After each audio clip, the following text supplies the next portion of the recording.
Good morning, Carolyn. You can see the police mobile command unit in place here on Woodhaven Boulevard, where police will soon resume their search for the body of Monica Lozada. She's the mother of that 4-year-old girl found abandoned last week.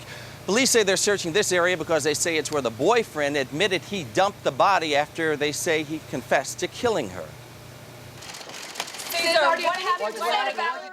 A confession from Cesar Ascaroons. Police say after more than 24 hours of questioning, he finally admitted he strangled his girlfriend, 26-year-old Monica Rivadeneira Lozada.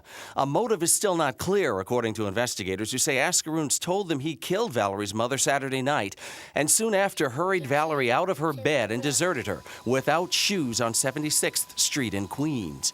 So I was crying. And some people find me and they give me sweater and everything.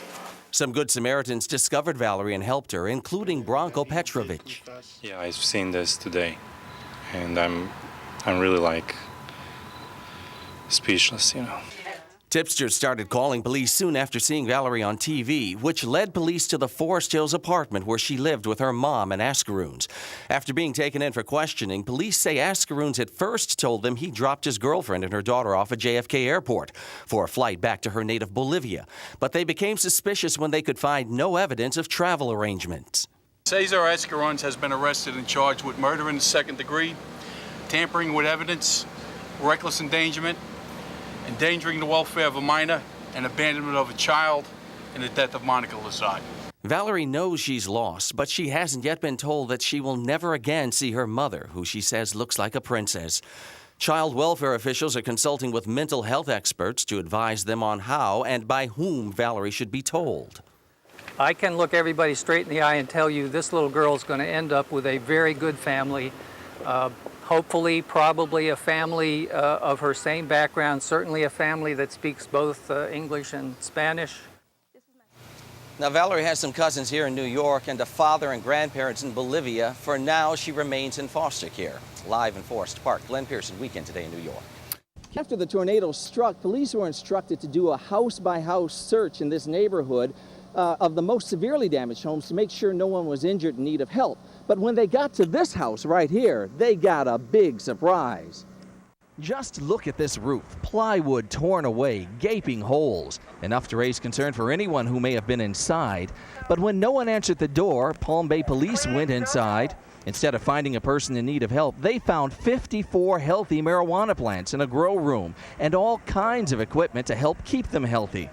Tax records show this house at 1642 Dallam is owned by 41-year-old Jeffrey Crook. That's right, C-R-O-O-K. Your neighbor's having a bad day. Yeah, I think he is. Not only when he comes home is he going to find his house destroyed, but he may be facing criminal charges when he gets back. You see, Mr. Crook told his neighbor he'd be in Miami for the weekend. He has no idea what's going on. His neighbor Chester Rubinski has known Crook since he moved in 1989. I know him as a nice guy. I would have never suspected him of doing anything like what the police may be accusing him of. Crook and Rubinski were helping each other recover from the hurricanes. We had been working on our houses, and he was going to put shingles on his roof, and when he got back, we were going to work on his roof. You may not be working on his roof. Well, there's not much of a roof left to work on.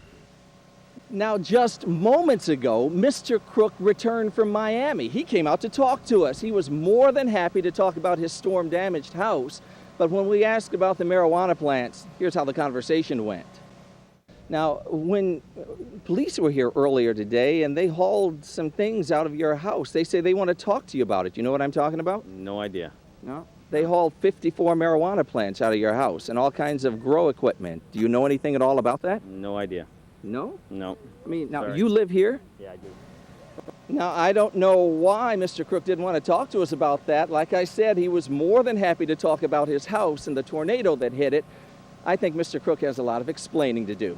A kiss that swept a nurse off her feet would have been only a memory shared by two people. 60 years later, it's part of the collective memory of millions of people, and it still sweeps the nurse off her feet. That famous kiss, one of the most recognizable photos of all time, captured in sculpture and unveiled in Times Square where it happened 60 years ago by the nurse who was kissed by the returning sailor. I'm failing a statue of a picture? Oh, wow! 87-year-old Edith Shane, today a great-grandmother. 60 years ago, just beginning her nursing career, she went to check out the VJ Day Melee and was suddenly caught in a lip lock with a perfect stranger. Were you shocked when a sailor just came up and grabbed you and kissed you? Well, you know, I didn't expect it, but I didn't deny him. A kiss that symbolized the joy and relief for millions of Americans on August 15, 1945, the official end of World War II. The celebration described vividly by NBC announcer Ben Grauer. And now here's a sailor on the other side of this lamppost, which says Times Square Broadway, and he has been kissed both by the grape and by a beautiful girl. The picture brought photographer Alfred Eisenstadt more notoriety than any of his others. And while several women in the past have claimed to be the nurse in the photo, Edith, who lives in L.A., says she's the real thing. Eisenstadt stated that I was the nurse in the picture. And when he brought me back to Lifetime, and he said he was very excited, and he said, "This is the nurse, this is the nurse." One of the many men who claim to be the sailor will join Edith in Times Square Sunday afternoon for a kiss-in organized by the Times Square Alliance. But is there any way to know if he's the actual sailor?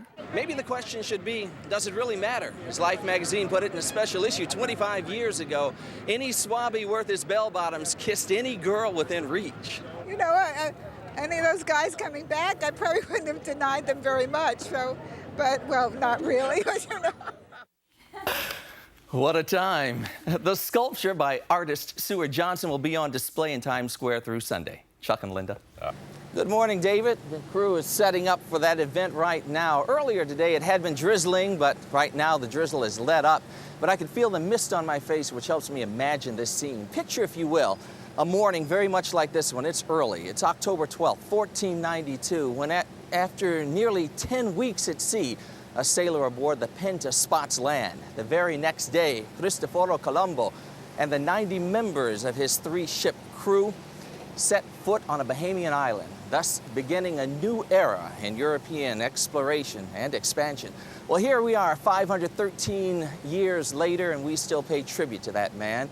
And right here at Columbus Circle at the Christopher Columbus Monument, in a little less than an hour, Associate Justice of the Supreme Court, Antonin Scalia, will lay a wreath at the base of the monument. That comes a day before the big Christopher Columbus Day parade on Fifth Avenue. That's something that you can watch from the comfort of your own living room or your bedroom, if you prefer, right here on News Channel 4. Coverage begins at noon. Now, that's tomorrow. Back to today, the wreath-laying ceremony at 8 a.m., and right after that, a performance by the famed Italian police band. They trace their roots all the way back to the 19th century. And David and Carolyn, it'll be interesting to see whether or not the weather cooperates for that event. All right, Glenn, we'd like to thank you for that fine presentation, man. We felt we were on the History Channel there. That's right. Thank you, sir.